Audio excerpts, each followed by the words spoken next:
So Kyrie has been out with a shoulder impingement for over a month now. November 14th was when he got it.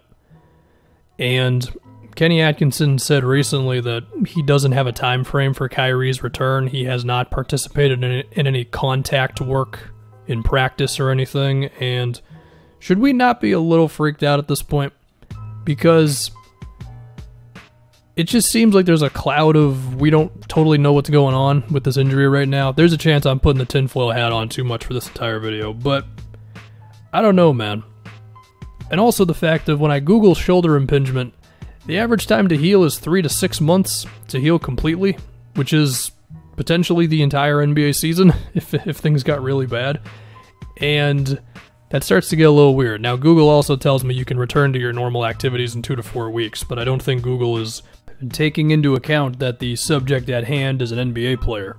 What does this all mean? Well, unfortunately, we don't have a lot of information, so it's potentially bad, it's potentially not an issue at all. Kyrie might be back January 2nd, for all we know.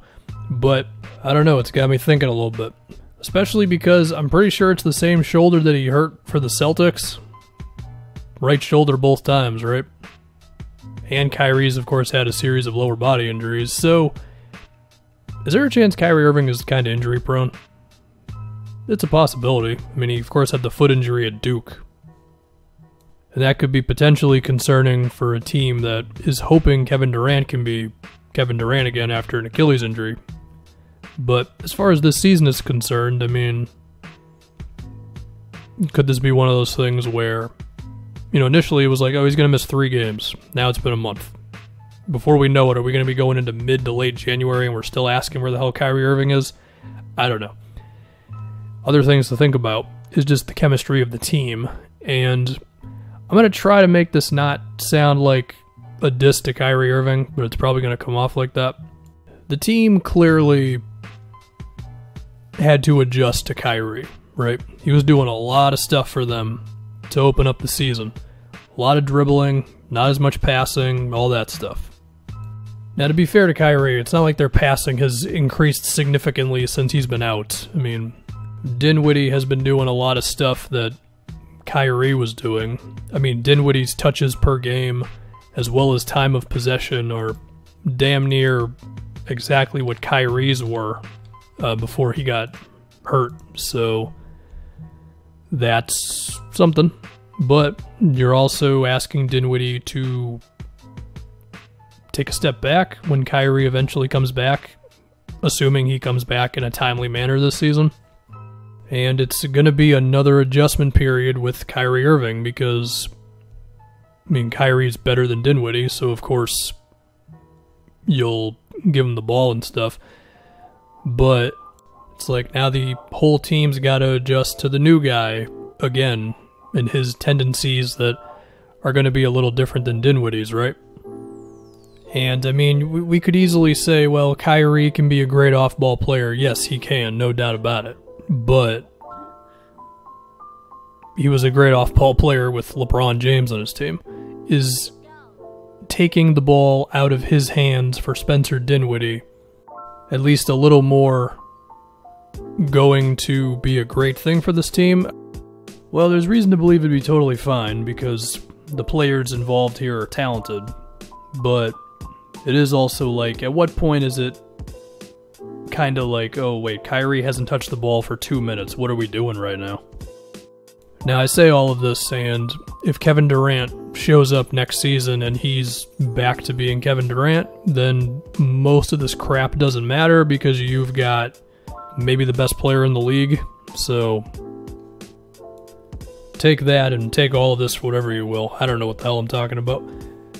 I think Karas's injury is interesting as well because that's going to be another adjustment that this team's going to have to make this season. I mean, there's a world in which this Nets team is effectively like 4 different teams.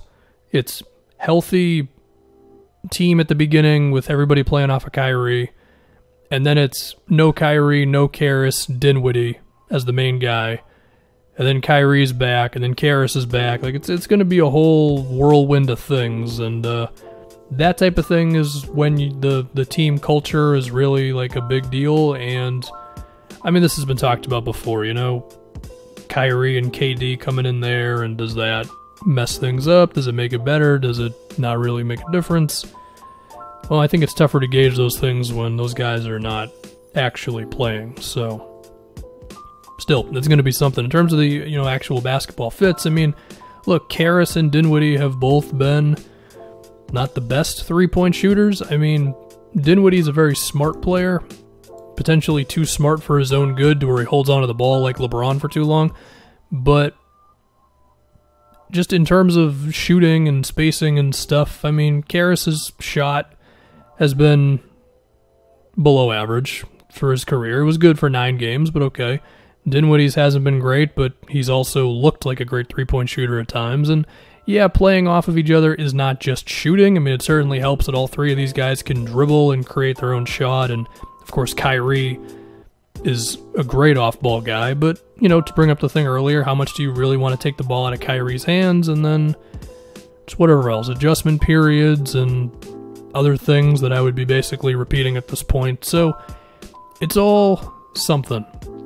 And it's happening within an Eastern Conference that has 6 good teams, all of which probably have room to get better. I mean, I think the Bucks have a move to make. The Celtics haven't been totally healthy. The Raptors, kind of similar thing. Lowry missed some time. Marc Gasol clearly tired from his never-ending summer of basketball and other things. Pacers are waiting for Oladipo. I think Miami could make a move, could not. Philly is constantly an adjustment. The point is, these teams can get better. And the Nets were hoping to do something this season. And, you know, there's a world in which if everybody's healthy at, like, game 60, and these guys have had enough time to kind of gel together, could they be a bit of a frightening team in the postseason? You know, it would require probably Kyrie to just be playing like a madman. I mean, let's look at the standings in the East right now. Eastern Conference standings, Brooklyn Nets are the 7th seed. They'd have the Celtics in the second round, or first round, my bad. I mean, I don't know, does Kyrie average 34 points a game in that series and they beat the Celtics in some massive upset that Twitter loves? I mean, probably not, but the odds of that happening are probably higher than 0%, so I guess that's the goal for the Nets. That, and everybody likes each other by the time Kevin Durant comes back. And then, you know, this is like a super preview to things we're not going to be talking about for a year, but I'll tell you now, if Kevin Durant's totally Kevin Durant again, then I'm probably picking this team to make the finals in the East next season. Of course, 9 trillion things are going to happen before that, but yeah. So, basically, the Nets are something, Kyrie is something, and hopefully everybody's healthy.